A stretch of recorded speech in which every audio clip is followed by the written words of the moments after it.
मंडला में धर्मांतरण विधेयक के खिलाफ एसटी, एससी, ओबीसी वर्ग से जुड़ी संयुक्त क्रिश्चियन राष्ट्रीय मोर्चा ने जोरदार विरोध दर्ज करवाया। बड़ी संख्या में मोर्चा के कार्यकर्ता कलेक्ट्रेट पहुंचे और राष्ट्रपति के नाम कलेक्टर को ज्ञापन सौंपा। मंडला जिले में संयुक्त क्रिश्चियन राष्ट्रीय मोर्चा के बैनर तले एसटी, एससी और ओबीसी वर्ग के दर्जनों लोगों ने धर्मांतरण बिल का विरोध करते हुए प्रदर्शन किया। प्रदर्शनकारियों का कहना है कि यह विधेयक खास तौर पर आदिवासी समाज के खिलाफ है और इससे ग्रामीण इलाकों में दहशत का माहौल है। मोर्चा ने मांग की है कि इस विधेयक को तत्काल प्रभाव से निरस्त किया जाए या उसमें संशोधन कर समुदायों के अधिकारों की रक्षा की जाए। भारत आदिवासी संभागीय अध्यक्ष सुरेंद्र सिरसाम ने कहा कि बिल में आदिवासी समाज की धार्मिक स्वतंत्रता को बाधित करने वाले प्रावधान हैं जो संविधान की मूल भावना के खिलाफ है। सबसे पहले तो आप मीडिया बंधु को धन्यवाद देता हूं।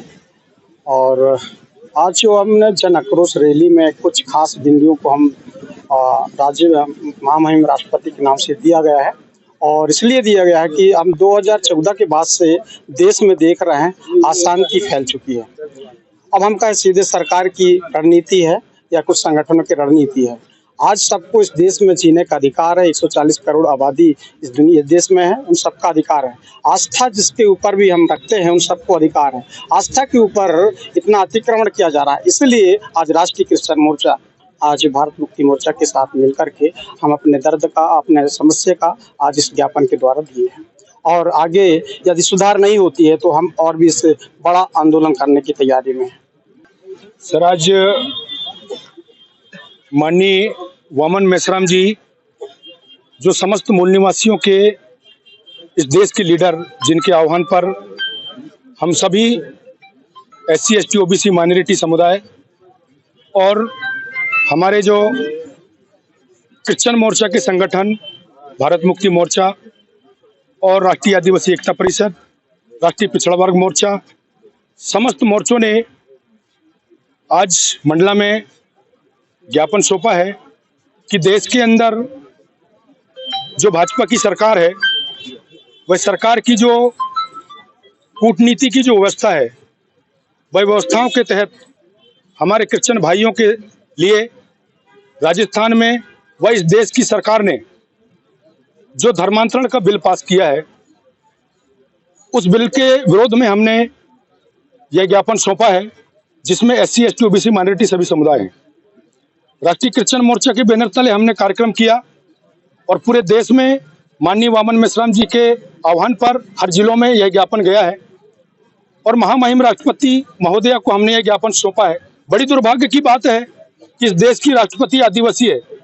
इस देश के अंदर अगर आदिवासी हितैषी सरकार होती तो हमारे जल जंगल जमीन को छीनने का काम नहीं करता, परंतु आज जो हमारे दबे कुचले शोषित वंचित जो लोग हैं, जो पीड़ित लोग हैं, जिन्होंने आस्था के अनुसार मसीह में समुदाय में जब जुड़ करके अपनी शिक्षा दीक्षा ले रहे हैं, उनके लिए इन्होंने एक कानून पास किया है, धर्मांतरण का कानून बिल पास किया है। उसमें कुछ शर्तें हैं, हम उसका विरोध करते हैं, पुरजोर विरोध करते हैं और उन्हीं को लेकर के हमने 7-8 बिंदुओं को लेकर के हमने ज्ञापन सौंपा है। सबसे मुख्य बिंदु है धर्मांतरण बिल का विरोध और धर्मांतरण बिल को सरकार वापस ले, अन्यथा आने वाले समय पूरे देश के अंदर ये दिल्ली में तमाम एससी, एसटी, ओबीसी माइनॉरिटी समुदाय एकत्रित होकर के सरकार को मुंह तोड़ जवाब देगी। कौन कौन से ऐसे बिंदु? जैसे कि हमारे धर्मांतरण तो आप जानते ही हैं, इसके पहले आरएसएस बजरंग दल के लोगों ने एक प्रोपेगेंडा अपनाया था डिलिस्टिंग का, जिसपे डिलिस्टिंग पे भाजपा सरकार ने सफल नहीं हुई। हमारे कुछ पढ़े लिखे बुद्धिजीवी सांसद, विधायक, नेता जो राजस्थान के, जिन्होंने आवाज सदन में उठाया, तो इन्होंने राजस्थान में एक बिल पास किया, धर्मांतरण का बिल। पहला मुख्य बिंदु है। दूसरा है कि हमारे जो दबे कुचले शोषित वंचित जो लोग हैं, उन पे अन्य अत्याचार चरम सीमा पर है। ये आपको भी मीडिया के माध्यम से मैं बताना चाह रहा हूँ, हर जिले में है, पूरे देश में है। हमारी माँ बहनों की बलात्कार, माँ ब्लीचिंग जैसी जो व्यवस्था है, आज सरकार कोई कसर नहीं छोड़ी है संरक्षण देने का।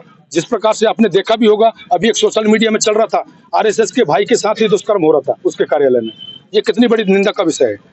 मतलब सरकार की कहीं ना कहीं संरक्षण है। जिन ऐसे तमाम बिंदुओं को लेकर के हम लोगों ने दिए हैं और विज्ञापन है, आप देख सकते हैं। मंडला से सलीम खान की रिपोर्ट।